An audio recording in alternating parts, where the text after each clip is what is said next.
ከገንዘብ እስከ እስራት ድረስ የሚያስቀጡ የዱባይ ህጎች እኛ በጣም እንደ ቀላል የምናያቸው ነገር ግን በጣም ህጋቸው የከረረ የዱባይ ህጎችን ይዤላችሁ ቀርብ ያለው። ሰላም እንዴት ናቸው የጃገረቲው ተከታታዮች? እንደ ሁል ጊዜ ዩቲዩብን ላይክ በማድረግ ጀምሩልኝ፣ እኔም ከወዲሁ አቀርባለሁ። የዱባይ ህግ አንድ የህዝብ ትራንስፖርት ሜትሮ፣ ባስ እና ታክሲ። የእነዚህ የሶስቱ ህጎች መብላት፣ መጠጣት በሜትሮ በባስ ወይም በባቡር ጣቢያ ውስጥ ማስቲካ ማኘክ ጨምሮ መብላት ወይም መጠጣትም በጥብቅ የተከለከለ ነው። ቅጣቱም ከ200 ድርሃም ጀምሮ ያስቀጣል። በስህተት በተከለከለ ክፍል መቀመጥ፣ በሜትሮ ላይ ለሴት ልጅ እና ህጻናት ብቻ የተከለከለ ክፍል ወይም የቪአይፒ ክፍል አለ ያለ ካርዱ ወይም በስህተት እዚያ መገኘት ያስቀጣል። ቅጣቱም ከ100 ድርሃም ጀምሮ። መተኛት፣ በትራንስፖርት ማቆሚያ ወይም በሜትሮ ውስጥ መተኛት ያስቀጣል። የህዝብ ቦታ እና የአካባቢ ጥበቃ ቆሻሻ መጣል፣ በባህር ዳርቻ፣ በፓርክ ወይም በማንኛውም መንገድ ላይ ቆሻሻ መጣል ወይም የምራቅ ጠብታ መጥፋት ከባድ ቅጣት አለው ከ500 ድርሃም ጀምሮ። ልብስ ማድረቅ፣ በረንዳ ላይ ወደ ውጭ በሚታይ መልኩ ልብሱም ሰቅሎ ማድረቅ በከተማዋ ህግ የተከለከለ ነው፣ ህንፃው ያበላሻል በሚል ያስቀጣል። የዲጂታል እና የሶሻል ሚዲያ ህጎች በጣም ጥንቃቄ የሚፈልጉ።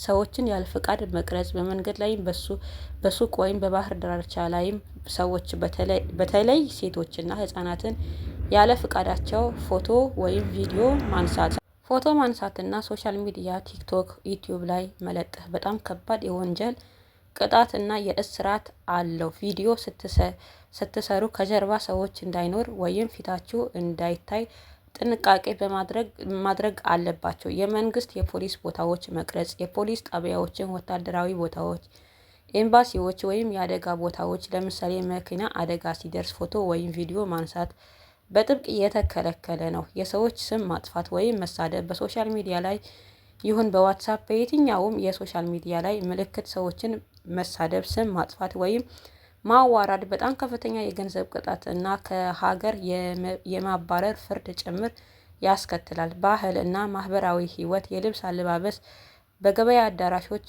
ሞል እና በህዝብ ቦታዎች የሰውነት ቅርጽ በጣም የሚያሳዩ ወይም በአጫጭር ልብሶች መልበስ አይመከርም። አብዛኞቹ ሞሎች ትከሻ እና ጉልበት የሚሸፍን ልብስ እንድትለብሱ የሚመከር ናቸው።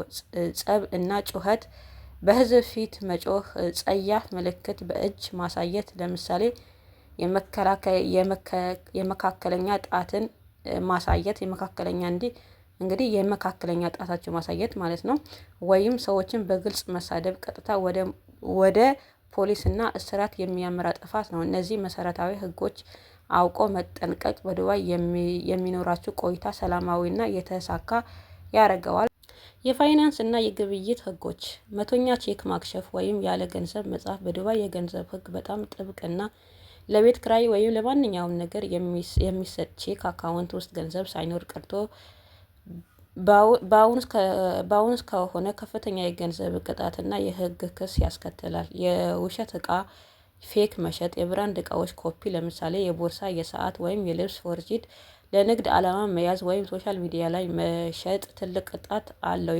የቴክኖሎጂ እና የቪፒኤን አጠቃቀም ህጎች ህግ ወይም ህገወጥ የቪፒኤን መጠቀም በራሱ የኢሚራት ህግ የተከለከለ አይደለም። ነገር ግን ቪፒኤን ተጠቅሞ በሀገሪቱ የተዘጉ ድረገጾች መግባት፣ የሐሰት መረጃዎችን ማሰራጨት ወይም የኢንተርኔት ማጭበርበር ውስጥ መሳተፍ ከ5,000 እስከ 2 ሚሊዮን ድርሃም የሚደርስ ከባድ የገንዘብ ቅጣት ያስቀጣል። የሰዎችን ስልክ መፈተሽ፣ የባልሽን፣ የጓደኛሽን ወይም የማንኛውም ሰው ስልክ ያለ ፍቃዳቸው መክፈት፣ ማንበብ ወይም ፎቶ ማየት በግላዊነት መብት ጥሰት ህግ ያስቀጣል። የስራ እና የቪዛ ህጎች ካለ ፍቃድ በትርፍ ጊዜ መስራት፣ በአንድ ስፖንሰር ወይም አሰሪ ቪዛ ስር እየኖሩ ያለ አሰሪውን እና የስራ ሚኒስቴር ይፋዊ ፍቃድ ሌላ ተጨማሪ ስራ መስራት ለምሳሌ በትርፍ ጊዜ በሌላ ቤት መስራት ወይም ንግድ መጀመር ለአሰሪውም ሆነ ለሰራተኛውም ትልቅ የገንዘብ ቅጣት እና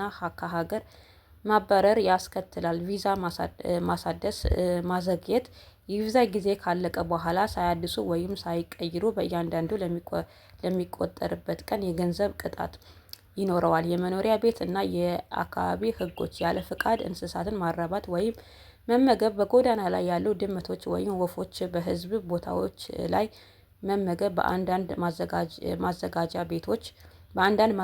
ቤቶች የአካባቢው ንጽህና ያበላሻል በሚል ያስቀጣል። ጫጫታና ረብሻ በመኖሪያ ቤት ውስጥ ከምሽቱ 10 ሰዓት በኋላ በጣም ከፍተኛ ድምጽ ያለው ሙዚቃ መክፈት ወይም ጎረቤትን የሚረብሽ ጩኸት መፍጠር ፖሊስ እንዲጠራ እና የገንዘብ ቅጣት እንዲጣል ያደርጋል ይላል። እንግዲህ እኔ እነዚህን በጣም በጥቂት የጠቀስኳቸው የዱባይ ህጎች ናቸው። ነገር ግን በጣም ሌሎች ብዙዎች አሉ። ለምሳሌ እንደ መሮጥ፣ መንገድ ላይ መሮጥ፣ እንደ መሮጥ ካሜራ እነዚህ ገልጫቸዋለሁ። ግን መሮጥ በራሱ በዱባይ ህግ ያስቀጣል ማለት ነው፣ ያሳስራል ወይም ደግሞ በገንዘብ ያስቀጣል። ሌላ ደግሞ ባስ ላይ ስትገቡ የባስ ካርዳችሁን አሳይታችሁ እንደገና ስትወጡም ካላሳያችሁ ይህም የገንዘብ ቅጣት አለው። እነዚህ ነገሮች እንድትጠነቀቁ ነው። የዛሬ የነበረ ቪዲዮ ይሄ ይመስል ነበረ። ቪዲዮዬ ከተማራችሁበት ላይክ፣ ሰብስክራይብ አድርጉልኝ። ሌላ ደግሞ እኔ እንድሰራላችሁ የምትፈልጉት ነገር ካለ ኮሜንት ላይ አስቀምጡልኝ። እስከዛው ድረስ ደህና ሁሉ። ላይክ አድርጉልኝ፣ ሰብስክራይብ አድርጉልኝ። ለነበረኝ ቆይታ አመሰግናለሁ። ባይ ባይ።